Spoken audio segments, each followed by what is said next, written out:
मैंने सुना है कि इस गांव में एक सांप रहता है जो लोगों को बहुत तंग करता है, और जो लोग इस गांव से बाहर जाने की कोशिश करते हैं उसे ये रास्ते में डस लेता है। और इसकी खौफ की वजह से लोग बाहर निकलना ही छोड़ दिया है। और उन्होंने मुझे बताया है कि हमने इसका बहुत पकड़ने की कोशिश की है, लेकिन ये पकड़ा ही नहीं देता।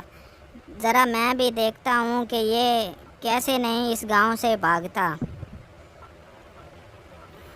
अरे ये देखो, ये तो आ गया है सांप। ज़रा मैं इसे भगाता हूँ। ये कहाँ जा रहा है? ओह, एक पत्थर मैंने मारा, दूसरा मारा।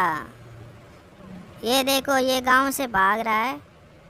जाओ जाओ, इस गांव से दूर चले जाओ, तुमने लोगों को तंग कर मारा है।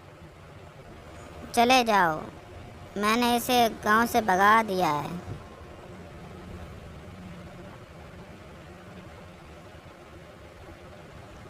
मेरे चैनल को सब्सक्राइब करें, शेयर करें और लाइक करें। मज़ीद कार्टून देखने के लिए शुक्रिया।